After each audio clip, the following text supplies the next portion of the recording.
Okay. Jumbo Sana, everybody. My name is Marilyn Sorensen. I am your hostess for today's webinar where we're going to be discussing the April 2016 Soul Safari. I'm going to go ahead and we'll just kind of get this party started. We say here at Soul Safari that it is about discovering your soul's purpose while paying it forward. And today is all about learning more about what this incredible experience is all about. And here I can turn off. Hi, Michelle.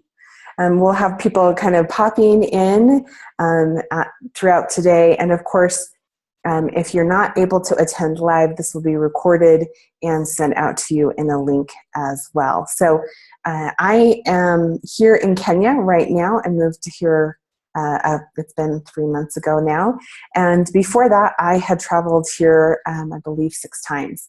So I had an affinity for Kenya. I love it. And that is why I moved here. And so with Soul Safaris, I decided to give other people that opportunity to really discover your soul's purpose while paying it forward. So Kenya, Africa. I currently live in the county of Narok in Narok City as well. And there will be many details in today's presentation about what you're going to see, the opportunity to serve, the costs, the itinerary, and then I will leave some time at the end for questions as well. So if you have questions right now, make sure that you have a pen and paper. You can write those down. There is a chat box as well. If you want to type those questions in, I will get to those as efficiently as I possibly can. So here are the details. Here's the down and dirty of it. April 21st through May 3rd. April is one of my favorite months that I have traveled to Kenya.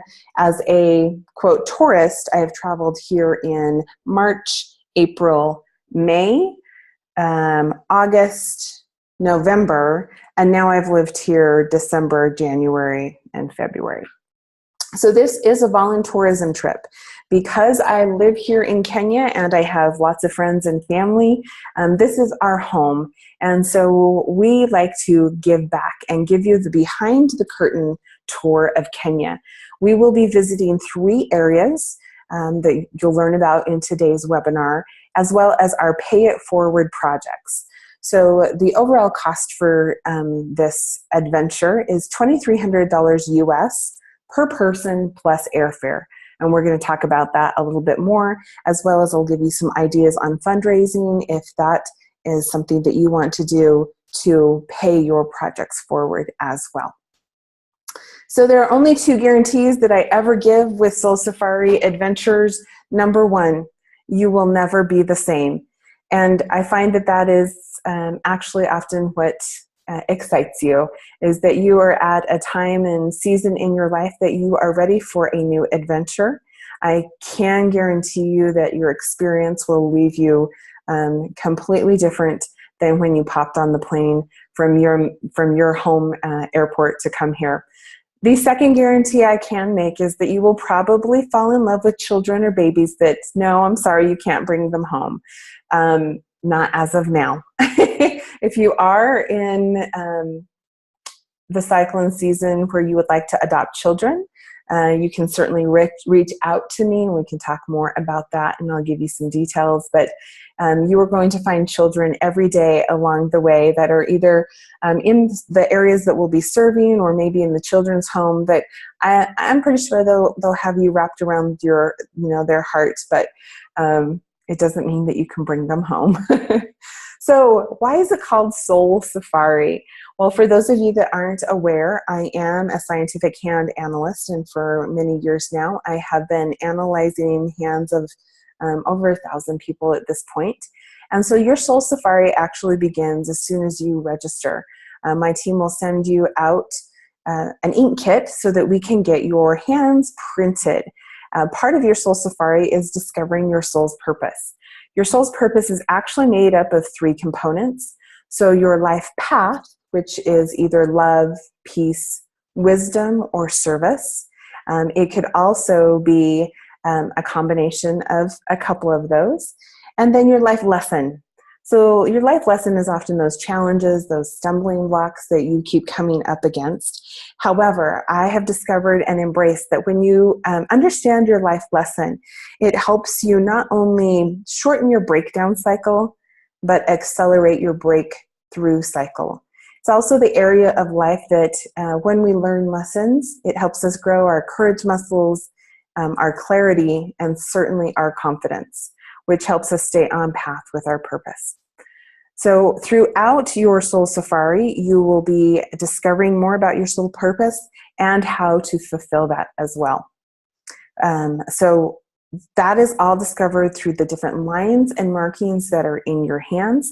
One of the other fun things that happens on a soul safari is that I have access to all of your prints.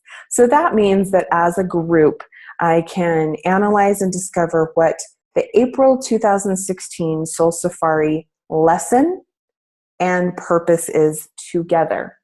So it really helps me design some of the activities as well as understand how you as a group need to be supported and really what your purpose is and how to help you fulfill that as a group as well. So as a participant on a Soul Safari, we will be having trip training webinars. So for those of you that are either seasoned travelers or this might be a new adventure for you, I have tips and tricks along the way from different things like packing and getting your visa, getting comfortable with coming to Kenya, different things that you should be aware of, language, how to do fundraising, also how to reach out to your community or talk about where you're going to your friends or family. So where in the world is Kenya? Most people are surprised to discover it's actually on the east coast of Africa. Yes, you heard right, coast. So there is beach in Kenya, although on the 2016 April Soul Safari, we are not going to the beach. If a beach is somewhere you would like to be, there are other options toward the end of the year where you can stay on the coast of Kenya. It borders probably, the bigger one to the south of it is Tanzania. If you look on this map, you'll see a very large lake right there where it abuts. It's Lake Victoria.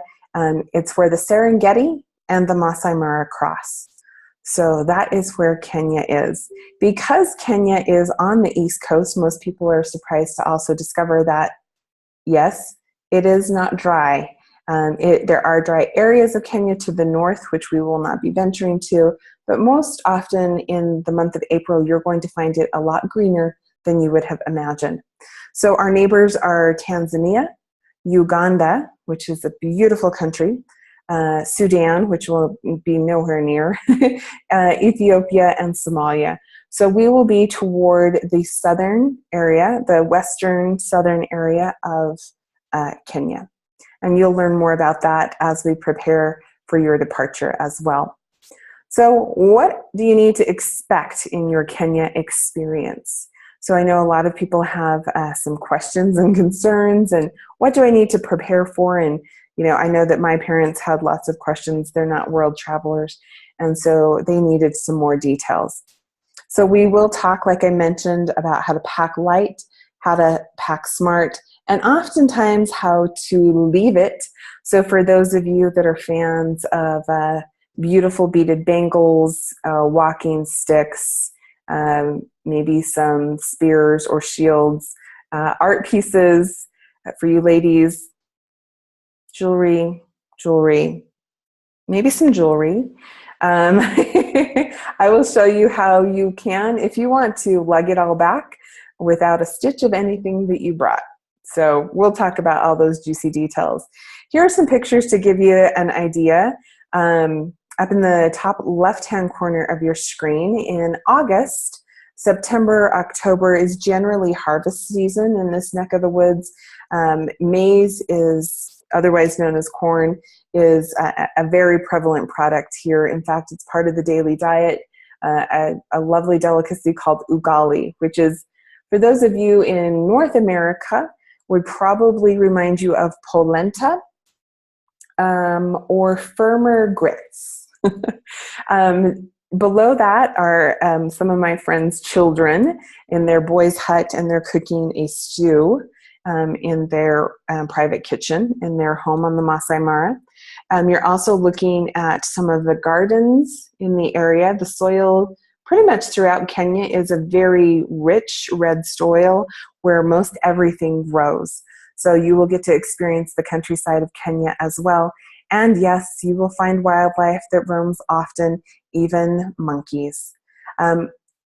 As kind of a piggyback on that, you will see in the top left-hand corner of this slide the roads that, yes, when they become rainy, they can get a little muddy. You will have some parts of your expedition that are paved and other that are not. So we time our days appropriately so that we can traverse any of the areas that might get a little muddy. And also, I will teach you and show you what items to bring as far as footwear in case there is a little bit of rain. You never know, it's been a lot rainier than we thought it would be here in January as well. You will get to spend time with many different children from quite a few different tribes throughout your expedition as well. And of course, safari, yes, we will see animals. So I'm going to go over all the details.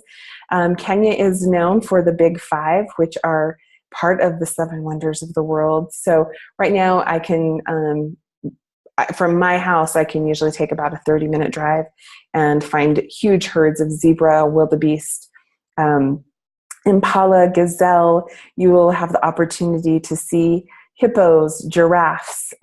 In fact, we just, for those of you that are following in the Soul Safari group or some of my personal page posts, there are 2 new hippos that have been located on the Masai Mara that have an unusual skin disease, which makes them the same color as my shirt. So there are 2 pink hippos right now that I have my safari guides and drivers always on the lookout so that as our groups arrive, you will have the opportunity to see them. You will also get to see many families throughout your trip, your expedition and adventure. Lots of beautiful photo apps if you are a fan of photography, and of course elders.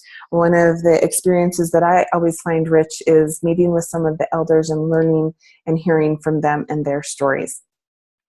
So let's go over some of the itinerary and details, the specifics that many of you have been reaching out and asking. So our travel day and departure from your home city is going to be April 21st. So most of the flights will actually depart. Usually, if you are on the West Coast, it could be somewhere between 8 and 11 a.m. in the morning. There are a variety of flight patterns right now, which are actually pretty amazing. Thanks to President Obama's visit here to Kenya in August, it opened up a lot of opportunities when it comes to travel and tourism for U.S. citizens and Kenya. And they have recently released that there will be direct flights happening in May from the U.S. to Kenya. Now, they haven't released exactly those flight patterns. I'm anticipating those will probably be New York, Florida, Texas, and LA as my hope. But again, direct flights, they do need to fill those as well. So we're still waiting for some of those details. But here's the great news. Because they are starting to release those, we have been seeing all of the airlines get very competitive with those prices. So if you're willing to take a stop through maybe Dubai, or I've seen Paris flights as well, those have been as low as $850 round trip. Reach out to me and for details on some of those other airlines. I do have a travel agent that we book through that I always ask to find the, of course, most affordable price with the least amount of travel time. So the best layovers and all of that. I can tell you that Emirates is one of the highest class airlines right now that I've ever seen, and they do stop in Dubai, which doesn't suck, I'll just say that, and their flight crew and their service is exceptional. So, welcome to Kenya. Karibu, Kenya. Karibu is Swahili for welcome. Yes, you will learn some key phrases in Swahili before you arrive because you will hear them often. And it's always fun to learn some of the local language. So when you fly in, you will fly into Jomo Kenyatta International Airport.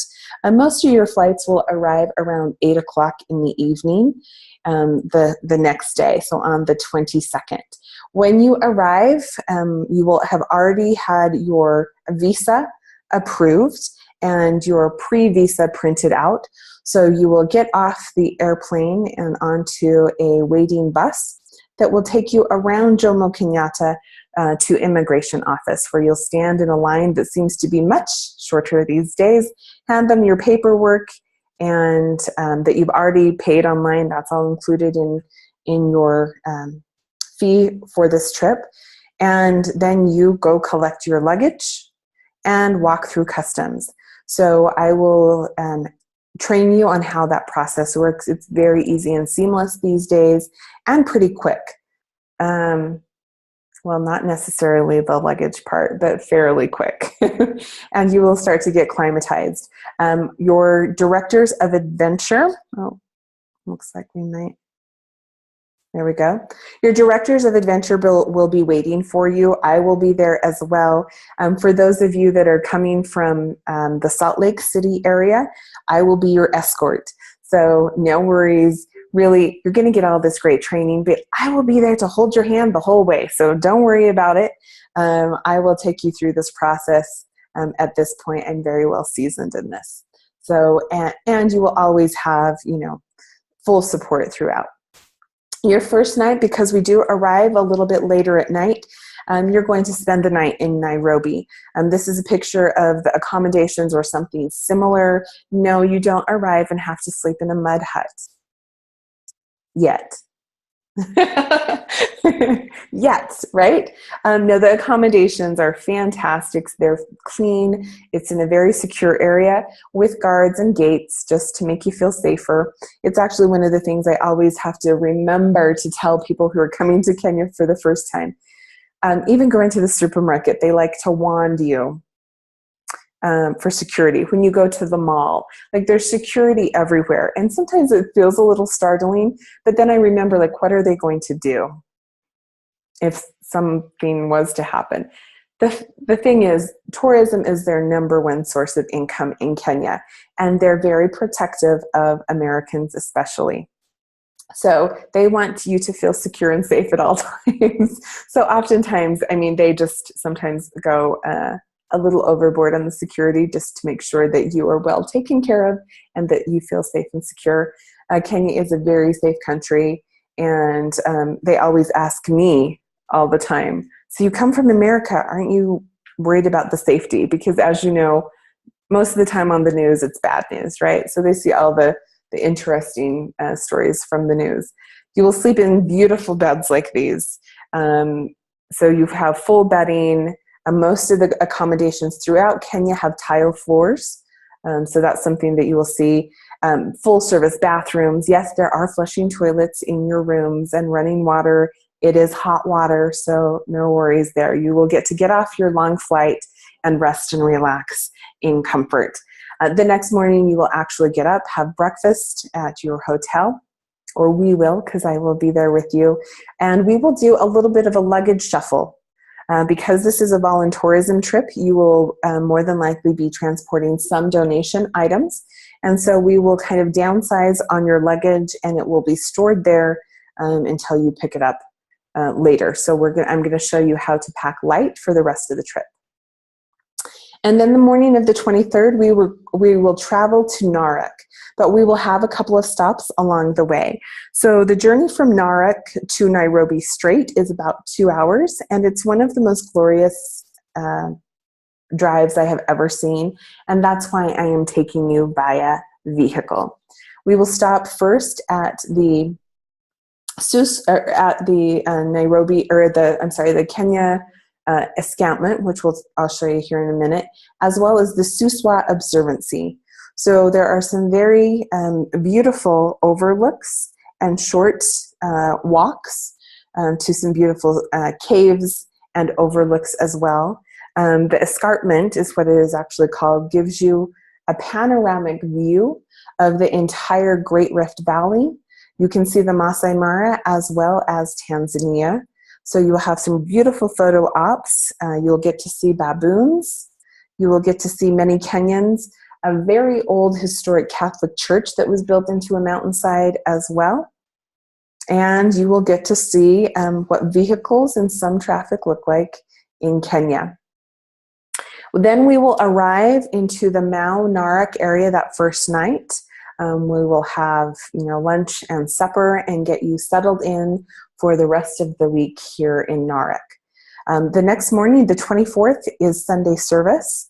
So we will have a abbreviated service at a local church of my choosing.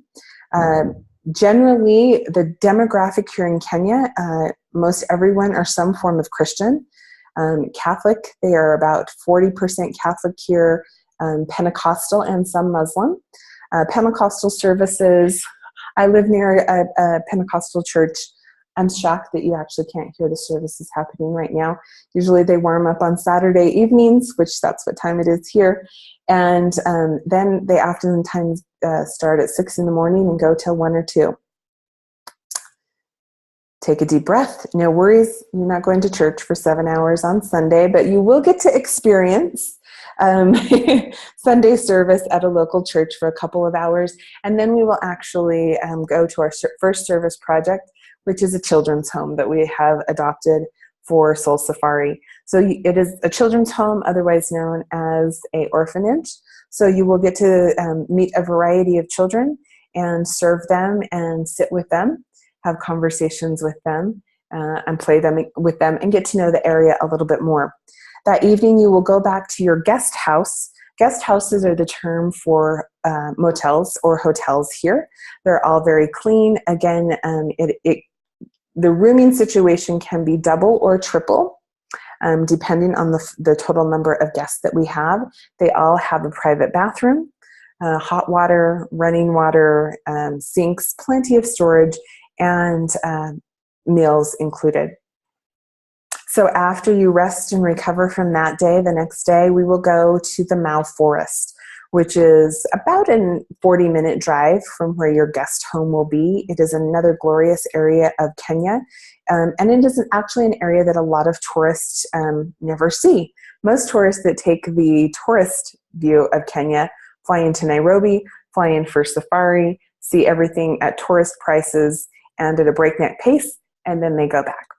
You, however, will get to go to the Mau Forest, which is another area that the Masai Mara, or the Maasai tribe of Kenya, is very well populated.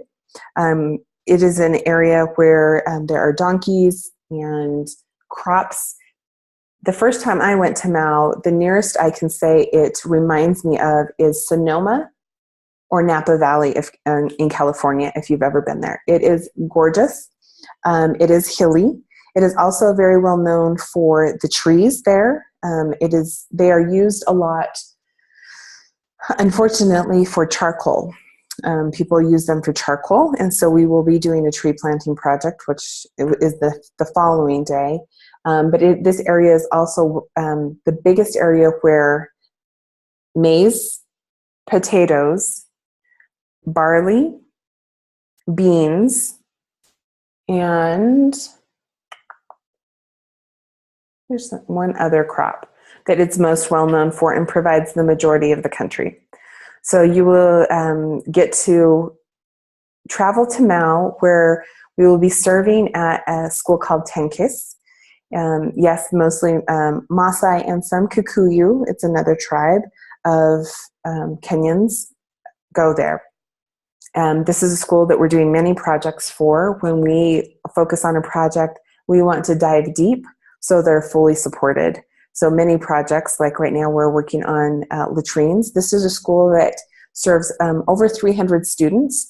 They currently have 2 latrines, meaning 1 stall for girls and 1 stall for boys.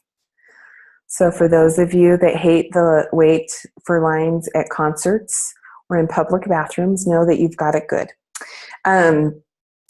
Because 300 students and 2 toilets. We will be serving there on the 25th in a couple of projects. One will be the Days for Girls project.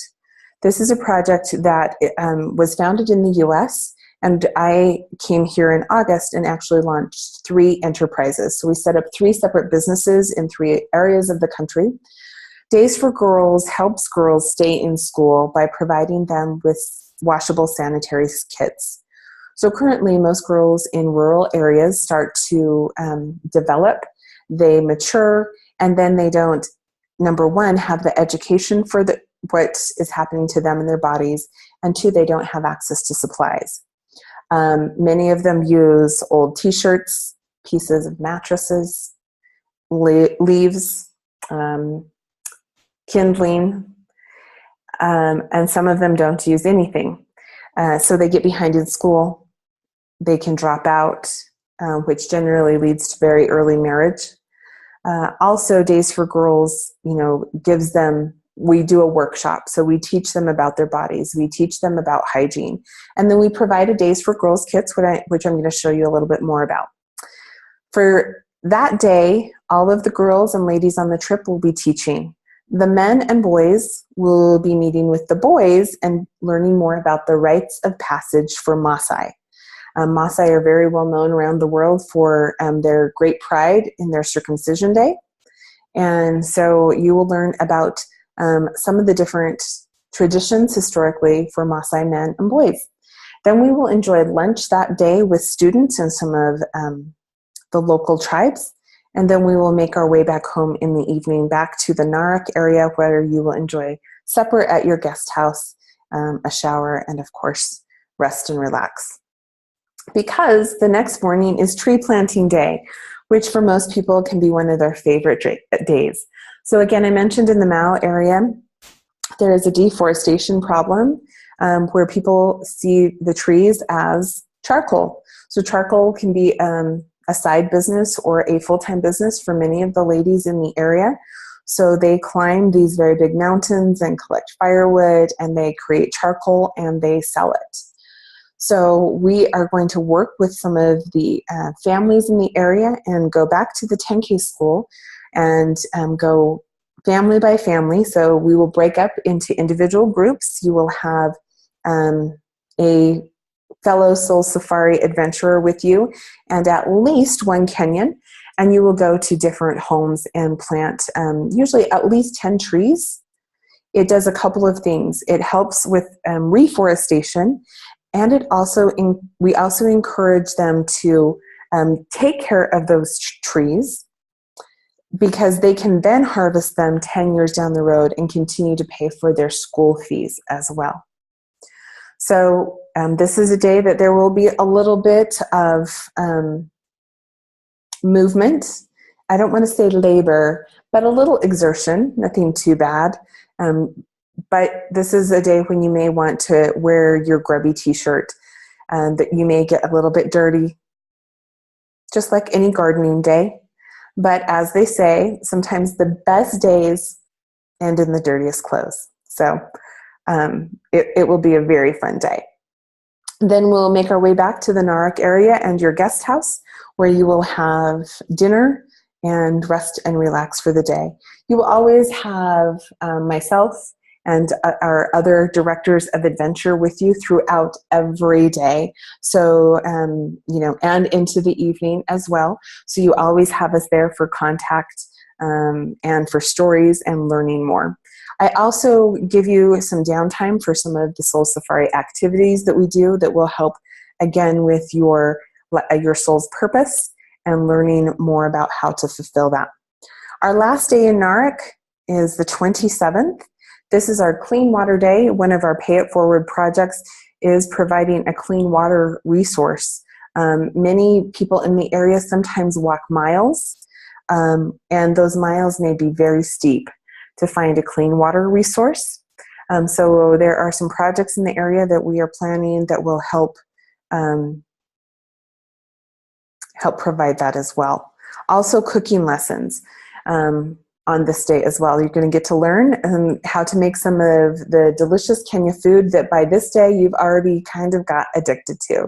So things like chapati, I'm going to show you what that is, ugali, certain meats, eskumawiki. So things that if you want to take back to your family and friends, you'll know how to make. There will also possibly be a project on one of these days where we also serve at a rescue home as well.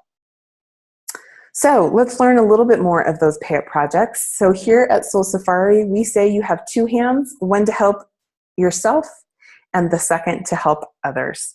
So our Pay It Forward projects help you learn more about yourself while you learn about others and make a difference for them. Days for Girls, here's a look at what those kits look like. So the enterprises that we prefer, we have women here that we have sponsored and provided all of the equipment and education on how to have their own sewing business and create these kits. So a kit includes a beautiful cotton bag out of a bright fabric. So it looks kind of like a school bag. No one knows what's in it. And then included in this are 2 gallon-sized Ziploc freezer bags. So this is to put their soiled items in there for soaking and laundry when they get home. So we teach them how to put their gray water in the bottom of the bag in the morning. So gray water is kind of like the dishwater, that they were using dishes for. Those Ziploc bags are very durable. They receive 2, we call them shields. They're barrier shields. They wrap over a panty and they have plastic inside. And these shields, then they can use any of the 8 absorbent pads or liners, depending on the type of flow they're having that day, as the pad. So they have these, they look kind of like handkerchiefs. They also receive a washcloth, 2 pairs of underwear, and soap. And then, of course, we are with them for the day, doing a workshop so that we educate them on how to use these. Many girls are not taught how to use that, how to take care of their body, and then how to wash these so that they can be line dried in the sun, which kills all of the germs. And also, everyone doesn't know what they are. Now, you may ask, and some people do, about, well, what about disposables? Yes, disposable pads are available, so are tampons. However, most people aren't aware of the type of chemicals that go into all of those products, not just in Kenya, but in America as well. Also, because I'm an environmentalist and trash removal and rubbish is not fully supported, and they don't have systems for that here, and oftentimes there are latrines. So the biodegradability of most pads is many, many years. Other women develop some pretty good allergies and get repeated infections because of pads. So not only am I a supporter of these kits, I'm also a user, because for me it just makes more environmental sense. So there you go. This is a little bit of the Days for Girls International Program. Just so you know, on average, these kits run for a deluxe kit about $8 US. The kits on average last about 4 years. So that can be as little as 20 cents per month when you calculate the cost. And more importantly, you're helping a girl stay in school up to 4 years longer. So she's not getting married at 14. And she graduates with an education that she can pass on to her family as well. So this is what's in a kit. You can see that some of them are very bright and colored. It's one of the, the ways that I have partnered with one of the directors or deputy governors in a neighboring county who's very supportive of this, and we're trying to get this out to all of the girls and ladies that we can possibly come in contact with. So, 3 years of use. I said 4, 3. So there you go. Some of our clean water projects will be actually putting in a well with access to water in areas that can sometimes, like I said, be very tough to traverse.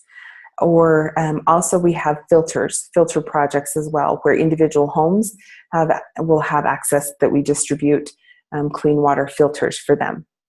This is a picture of the 10K school in the Mao. This is actually their kitchen.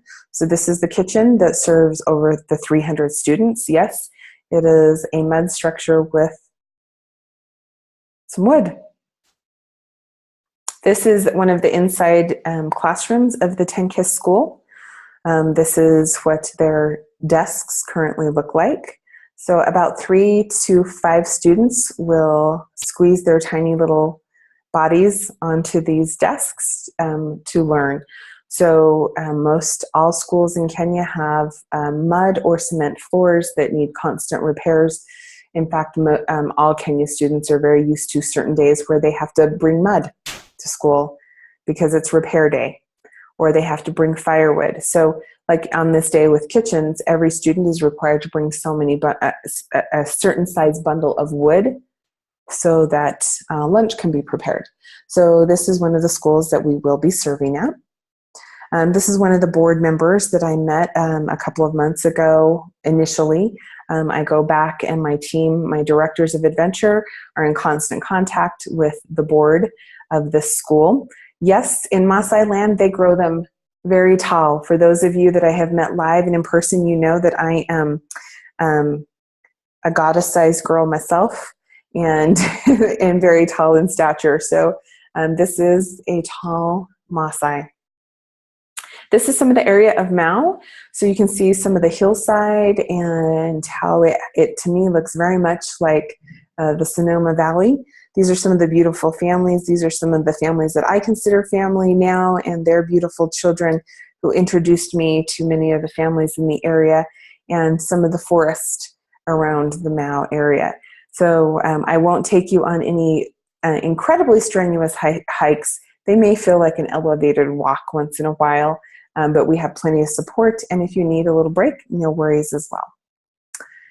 So after our service time in the Mao area, then we will go to the Mara. On the 28th, after we have breakfast at your guest house, we will take a 2-hour drive to the Masai Mara, where you will experience a little bit of what we call the African massage. So the road is a little bit bumpy, and so you know, you kind of get that African massage. Now you will traverse that road via safari jeep or land cruiser or rover, which makes it much more enjoyable. And as we arrive on the Masai Mara, you will be greeted at a Maasai village, a very traditional village. If you Google Maasai, if you're looking for the warriors, it's 2 A's, M-A-A-S-A-I. If you're looking at the Mara, it's 1A, M-A-S-A-I. So these warriors and this tribe is still one of the most remote tribes left on the planet, and they are one of the most photographed. And so you will have the opportunity to meet them at their own villages. Well, you will learn more about their tribe and their historic culture upon arrival. And then after we learn about them, that night, we are going to go on a night safari so that you can experience the nocturnal life of hyenas and lions and meerkats and different animals that are up at night. We will be spending the night at a safari lodge. Your lodge experience is a little bit more plush, so you'll enjoy that. You'll rest and relax and then rise and shine because it is a full day safari time. So bright and early, we will get up so that you can start your experience and adventure across the Masai Mara, seeing zebras and lions, ibex, rhinoceros, giraffes, hippos, vultures. You hopefully will have the opportunity to see those pink hippopotamus. Also leopards. Leopards are one of the wonders of the world to see. Sometimes a little tricky to find, but again, I hire always my trusted and very experienced safari guides who know where to find those cheetahs and their new babies, and all of the ostriches and animals that you're not really sure you've ever seen before.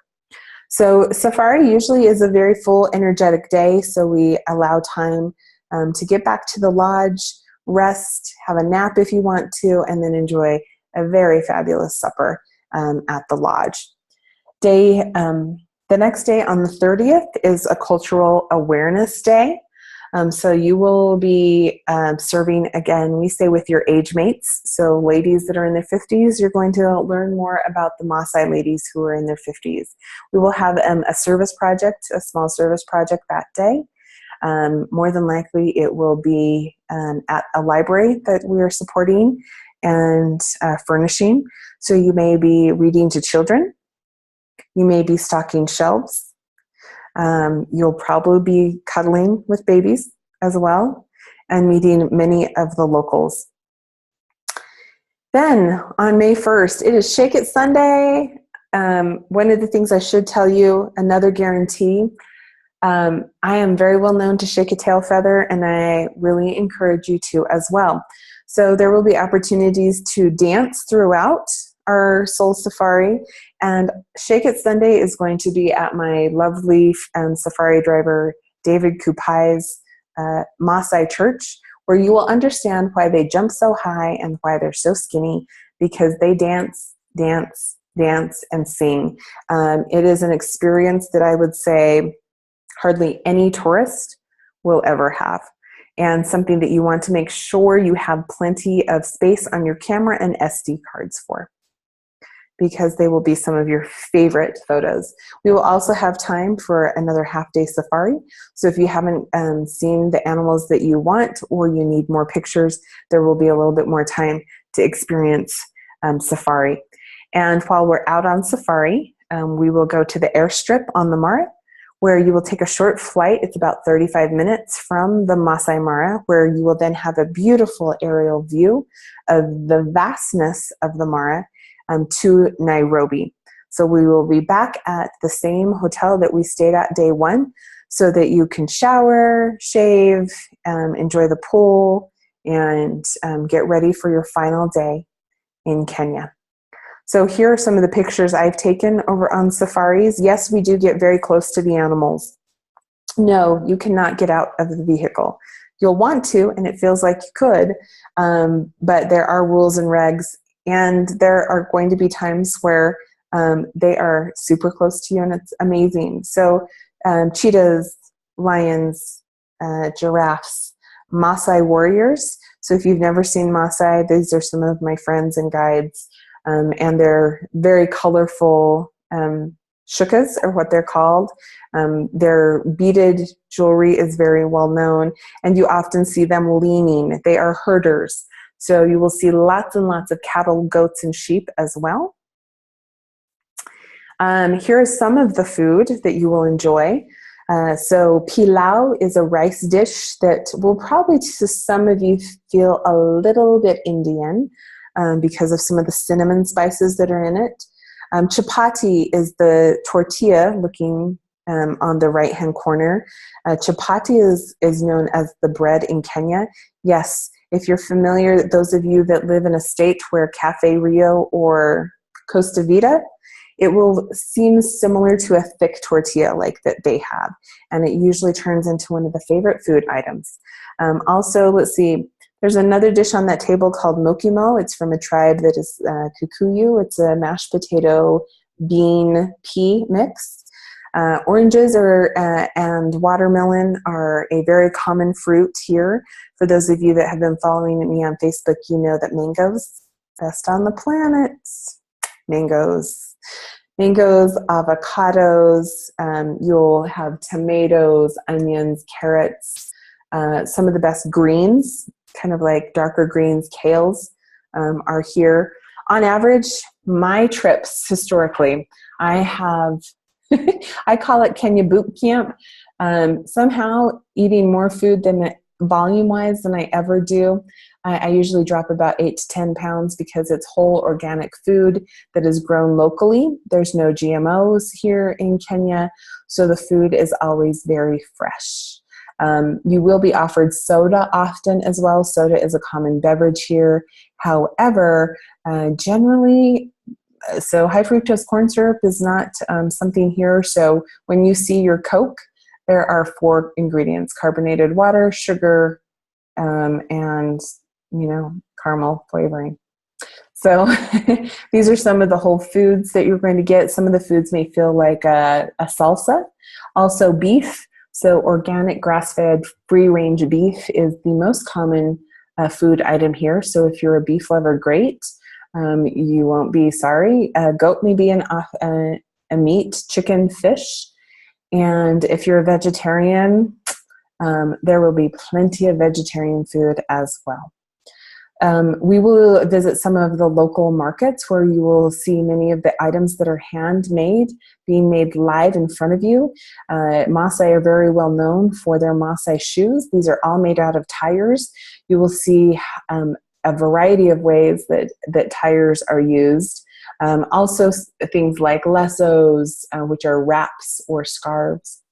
Many local wares, like will go to the shops where I have found the best prices and have the best relationships with people, so that you can find your bracelets, your earrings, your jewelry, your clothing, lots of wood carved animals, walking sticks.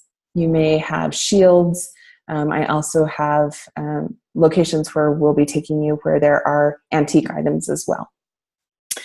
So when you arrive back in Nairobi that afternoon, early evening, on the 1st, you'll shower and relax, have a wonderful meal in the city, so that on your last day in Kenya, on the 2nd, we get up early and we visit the elephant orphanage. So this orphanage, you'll get to hug on baby elephants whose moms have either been poached, fallen into a well, or died of natural causes, and they are being taken care of and rehabilitated and put back into the wild. You're going to learn a lot about the elephants and possibly a baby rhino or two as well. Also, we will be in the art district of Nairobi. So I'm going to take you to a place called Kazuri Beads so you can see how these wonderful clay beads are, visit and have a tour of this women-only business. So you can see how many of the women in Nairobi support themselves at this fabulous place. We'll have a lovely lunch and then make our way toward Jomo Kenyatta again, where we'll check in, get you all situated and through customs, have a dinner, and then wish you Ola Seri, which is Maasai for goodbye, and put you on your plane back to re-entry time. So what's included in your Soul Safari? Arrival assistance at the airport. So now you don't have to navigate anything. And like I said, for those of you that are coming from the Salt Lake City airport, I will be there in the month of April, and I will be your escort all the way back. You will have double or twin sharing standard rooms in each of your guest houses or your lodge, depending on the number of people and the dynamics of male to female. There may be triples in some cases. All meals are included for the most part, except your meals through the airport.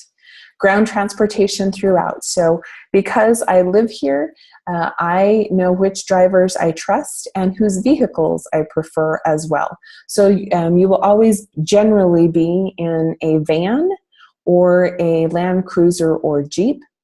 All your entrance fees for your night and day game drives are included in this price, and entrance fees to any of the museums, the cultural lodges, the Suswa Conservancy, any of those fees are included as well. If you are like me, you like to be hydrated, and I'm going to insist that you are. For those of you that are coming from climate zones that are a little bit different, I have included 3 liters of water each day so that you can stay very well hydrated. All of our safari guides are included. Not only are they going to become great friends with you, but they know the area, they're locals, they can tell you history, they can answer any questions about, any of the animals, the wildlife, the birds. They're naturalists as well, so they can tell you about plants, environment, seasons, and they are there to answer any of your questions and really make sure that you have a great adventure. All of your tips are included, so you don't have to worry about that, as well as your Kenya visa, which is generally $51. And now we have a really great process on how we stream that online, and that's what also helps you get through the immigration and customs process much quicker. Hugs are always included on soul safaris because I am a professional hugger, and hugs are good for your health. There will be a lot of laughter and, again, memories that will last a lifetime. So here are the things that are not included and that are your responsibility. Your own cell service, if you want to continue your cell service, I use T-Mobile, and T-Mobile actually gives you international service for no additional cost. Text message, like as far as Wi-Fi, I will provide you throughout the trip with a Kenya phone that you have access to that you can call your family, because having a Kenya phone here, it is cents, like a couple of cents to call back to the US. Whereas if you were going to use your cell service from the US or North America, it generally is about $4.99 per minute. So I will include a specific amount of time for you as well, although I am going to encourage you and probably enforce a internet block of time, so that yes, you can engage, you can of course upload your fabulous photos and your experience, but it is a soul safari and I do want you to engage, right? So don't come to Kenya if you need to be on Facebook 8 hours a day. It is not going to happen. Any of your shopping fees. So whatever you want to buy, you will probably find that you don't need that much money. So I have had a friend who has 10 children who bought all her children Christmas for $97. Yes. The US dollar stretches a long way here in Kenya. So, if you do want, clothes, beaded sandals, some of those items I've mentioned, reach out to me, tell me kind of what you're thinking, and I'll help you come up with a shopping budget. Some people bring $200 to $400. That can be pretty typical, but that's going to usually take you home with a couple suitcases full of stuff. Travel insurance. Yes, you're more than welcome to get travel insurance. Talk to your local travel club. I can certainly give you some recommendations. That can run depending on what you want. So of course, travel insurance, it covers you if you get sick, if there's a family emergency and you need to cancel, or if you need to leave the country on short notice because, I don't know, there's an accident somehow. So travel insurance is up to you. Immunizations. Those are all your responsibility. Of course, you can talk to your healthcare provider or your local travel clinic. I will warn you, travel clinics are kind of the place where they do, would you like guacamole, sour cream, and extra cheese with that? In most travel clinics, they will recommend everything under the sun, and it can come up, if you get everything that they recommend, I have seen it come to as high as $1,100. There are no immunizations that are required to enter Kenya, however. So, if you're up to date on your immunizations, that's up to you. Again, talk to your healthcare provider. We can talk offline a little bit if you have specific questions. But generally in entering Kenya, there are no requirements for this country. So any of your own medications that you're currently taking, please make sure you're a good steward of your own health. Make sure that you bring those. Although I will, in our travel packing tips and training, I will show you how to pack those appropriately. The first time I traveled here as a tourist myself, one of my travel companions brought Costco Kirkland size medications because she thought you needed to have them in their original packaging. No. You don't need to bring the Costco pharmacy with you, so it's okay. We'll go over that as well, but your medications are your responsibility. Also, if you want to have laundry done, which I recommend, and it will be one of the tips I give you for traveling light, is to only pack 5 to 7 days worth of clothing. Paying for your laundry to be done here is an additional fee. However, most of the time I will be able to negotiate a full load of laundry washed by our service staff for about $3 US. That is washed, dried, folded, and delivered back to you. Your airfare is your responsibility, and I always have my feelers and alerts out with my travel agents and companions. And like I said, because of the competition of those direct flights being released, which, by the way, are actually usually more expensive, but it's more convenient, we have seen airfare as low as $850 round trip. So if this is something that you would like to take advantage of, that is a significant savings. I have never paid less than $1,050 for airfare, and I have paid as high as $1,750 US, and that was a flight I booked 6 days prior.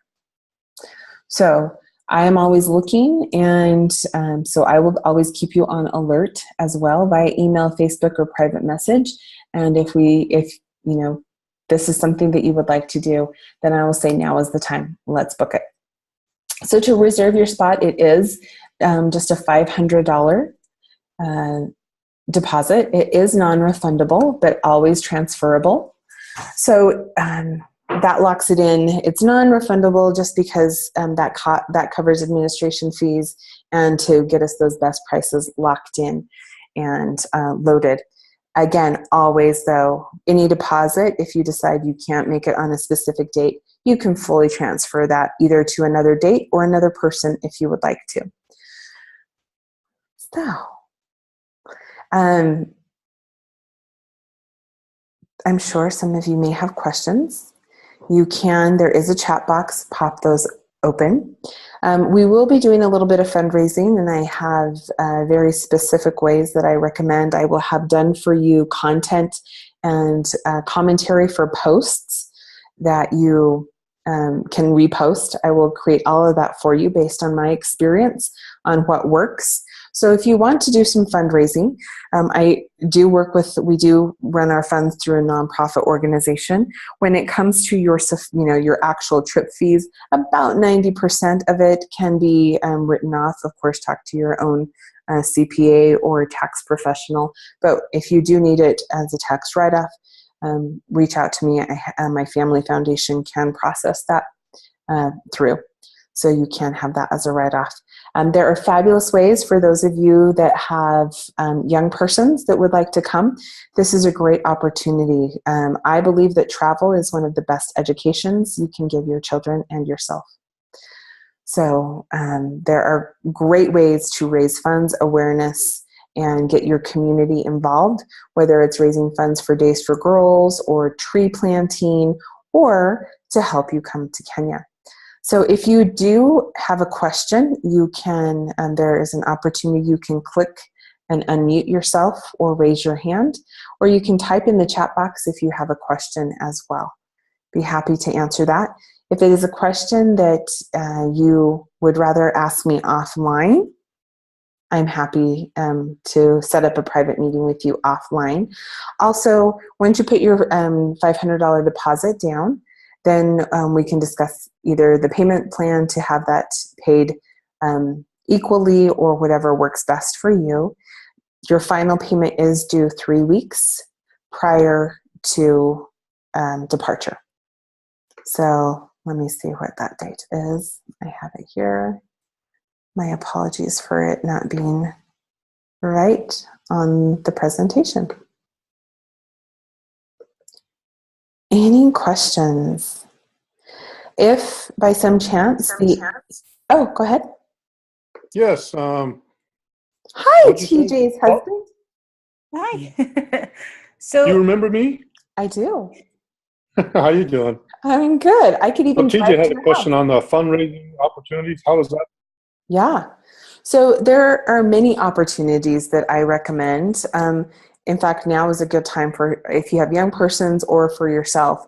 So some of the things that are really fun to do coming up for Valentine's Day is organizing a drop-off babysitting service for Valentine's. If there's someone in your household that really enjoys babysitting, you could charge $30 to $40 a head for a certain hour time.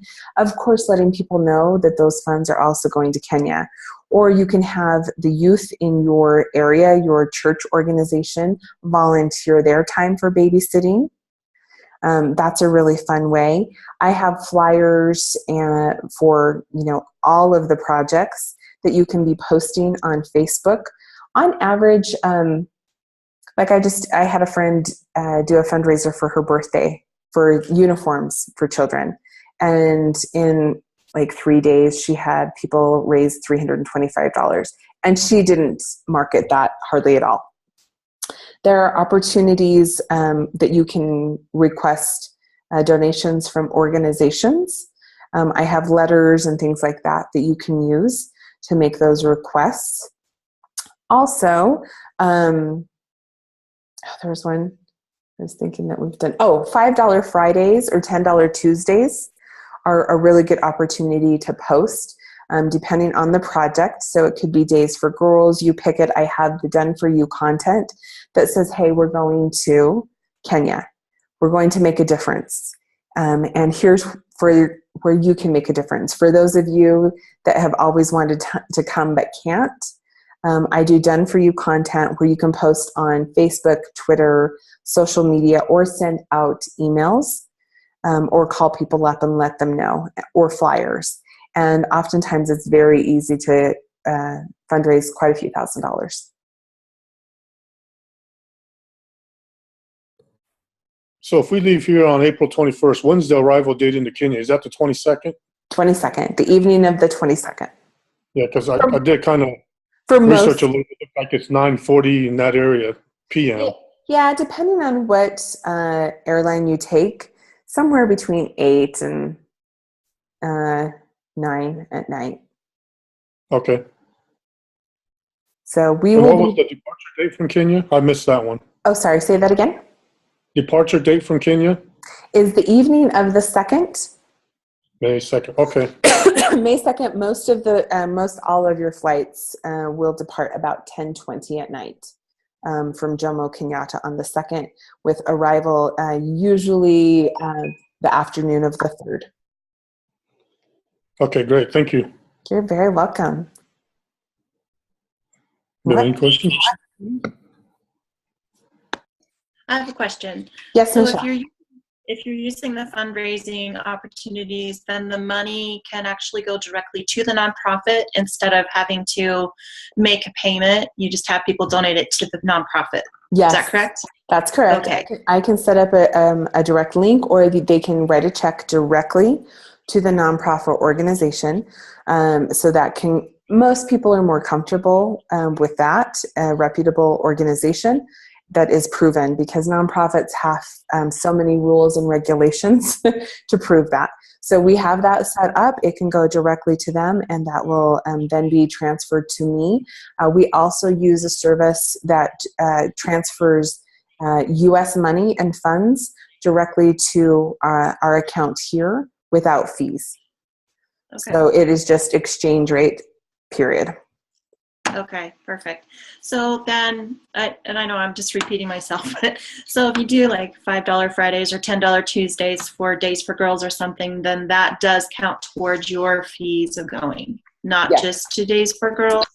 We will have it. So for our Days for Girls project, we do want to raise about $900 to $1,000 US. That would provide 100 girls with kits. And it would also, and I always do projects that are sustainable.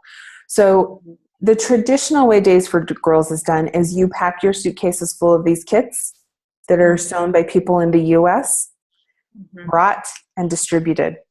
However, if that's why I set up the enterprises. So I have found women who are very passionate about sewing, who already had a skill set, who needed business training and a viable source of income. So we raise those funds, pay her or them. Usually she then is able to hire 3 to 4 more people. Nice. So just to let you know, highly educated nurses and teachers here on average make $10 to $15 a day US.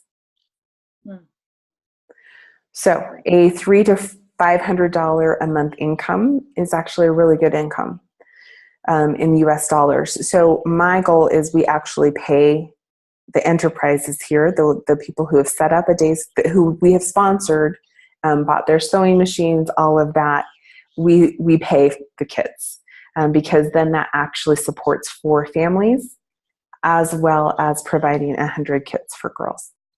So we will do some fundraising that way. I will help you all along the way to raise money for that. But I've also put some of the fees in, like for the seedlings for the trees. That's all included in the price of the trip. Okay. Thank you.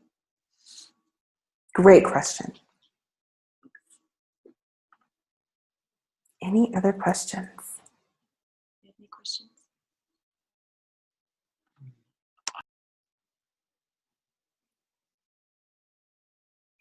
Okay.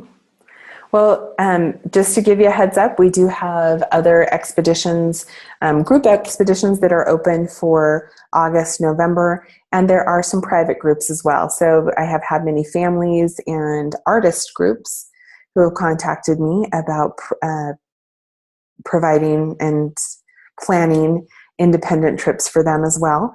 And so that all of you know, if you refer anyone to a soul safari, regardless of if they're coming with you or not, and they decide to come on board, I will give you $100. If you're coming as a soul safari adventurer, that will go toward your trip. If you're not, you'll just get a check. So it is a thank you for trusting me with, your opinion and your approval of my reputation in soul safari. So I'm happy to pay that forward to you as many times as you would like. I have another question about the different times of the year of the trip. I know you said April is your favorite time, but what's the difference is the weather similar to us where we are in Utah to there during those same seasons, or is it different? Completely different. Yeah, great question. So April is one of my favorites. The dry season has usually just disappeared. It's a little bit, it's not super rainy. It is a little bit similar to, I would say, San Diego weather. So in April, it's going to be probably 75 to 80, possibly 85. In the areas that we're serving, it will be a little bit drier on the Masai Mara, certainly, but not super dusty. So like March can be a dusty mess sometimes. So, and of course the animals like grasses. So April's a really great time. The high season starts mid-June through the 1st of October. And that's also usually the most expensive season. Airfare is the most expensive, and it can be very crowded. So again, we like to provide you with the behind the curtain experience. I do have a group that is coming in August, but to save cost, we're not staying in luxury safari lodges. Lodges can actually, that's the most expensive part of your expedition. Safari lodges can go as little as $200 per night, or there are some that are $1,500 per night. Okay. So what is it like in November and August? Yeah. I'm just going to get a feel for. Sure. August, we're going to be staying on the Masai Mara in tents, in more of a tent situation. They're beds. You're not sleeping on the ground, because I'm not sleeping on the ground with you. So it's a bed. It's a fully elevated bed. You have beautiful bedding. You have mosquito nets, all of that. The bug, there are more mosquitoes in July, August, September, a little October as well, because it is rainier season. So we do have to manage the rain a little bit more. November, I really like as well. It is a little bit cooler, or can be. Well, really, August, September, October are the coolest. You will definitely want a jacket and a raincoat as well. November, you still have and let me back up. The reason it's high season is because of migration. All of the animals, especially the wildebeest, so up to 5 million wildebeest are crossing. Wildebeest and zebra generally travel together, wildebeest, zebra, gazelle. So they're traversing the Serengeti in Tanzania over to the Masai Mara. So for those of you that have watched The Lion King, anyone? Mm-hmm. You know when the wildebeest are coming and Mufasa gets trampled. Mhm. You're going to go to the Mara River and experience thousands of wildebeest crossing that river at the same time and see crocodiles waiting for them. You're going to see hippos. You're going to it's the Lion King, but that's why most people come, because the crossing of the wildebeest is considered like the eighth wonder of the world. But again, you have to jockey your way with tons more jeeps and people crowding. It is very, very much more expensive at that time.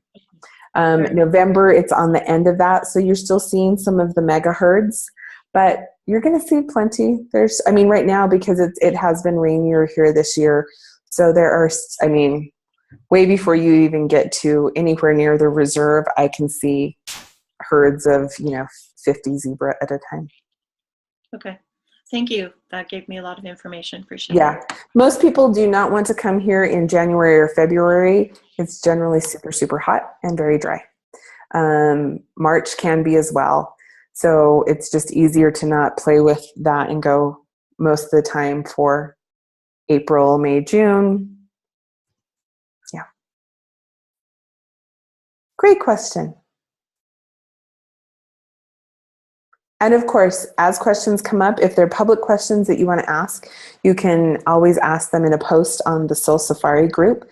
You are more than welcome to add anyone or suggest anyone to that group.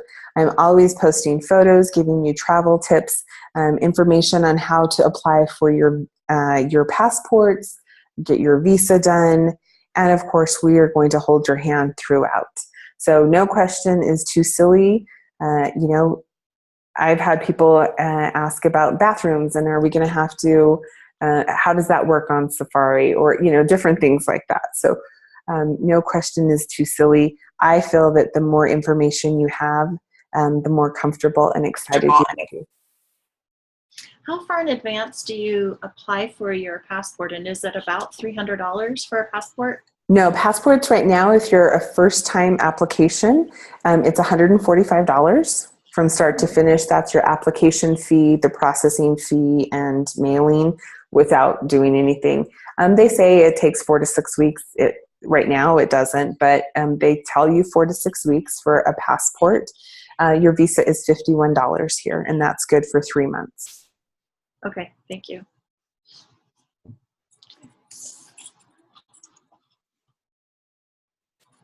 Great question.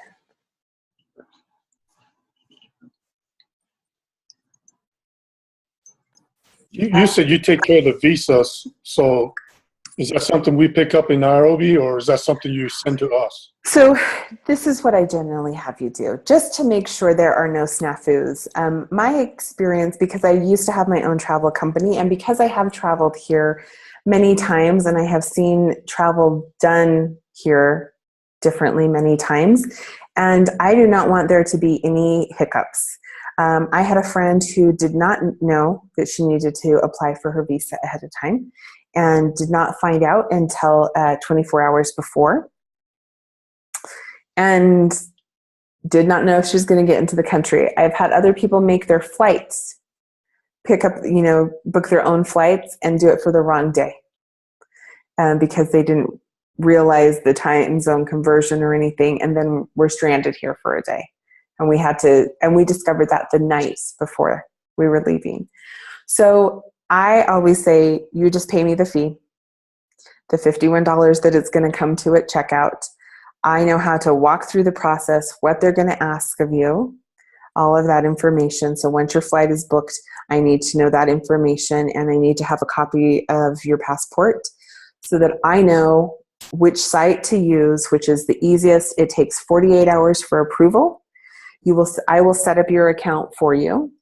And then you have access to print it. So you'll print it. I will show you what all your documents you have to have in order. You just bring that with you. They scan it. There's a lovely scan code now. They scan it at immigration, approve you, stamp it. Otherwise, you have to travel with a crispy 50 that generally you need to have your bank make sure that it's a 2010 bill or newer. There's all these other things that why bother? Because like really, if you come with a bill that is older than that or have any rips or damage to it, they won't accept it. So there's just things that I have discovered that I think I would rather streamline for everyone. I just wanted to ask. All right, thank you. You're very Sorry. welcome. The immunizations, you said there were none required, and you have this buffet of choices of what you could get. Is there anything you would recommend? If you already have tetanus and all that kind of stuff, Sure. is there anything you think would be Well, important to do? you bet. So I'm going to tell you, I'm a naturalist, and there are many immunizations that I just don't get, but that's my body. Of course, they're going to recommend Hep A and B and tetanus. So, that's up to you. Most people will want to bring a malaria pill. That's going to be recommended. I do not take those though either. I will say that the two most common prescriptions for malaria that are prescribed are doxycycline, which sounds like a very harmless antibiotic. Do your research. And Malarone, or another form of that. So it's up to you, but determining with your healthcare provider, when you look at the side effects, some of those do make you very puffy. So if you need, a diuretic to do, with that as well, or if you're someone so for me, the side effects were a bit too much for me. Before I did my really good research, I actually use bug spray or bug balm. And I make sure I take really nice gut builders. So I take a lot of really beefy probiotics. Okay. So there are some that, they will recommend yellow fever to you. That shot is $175.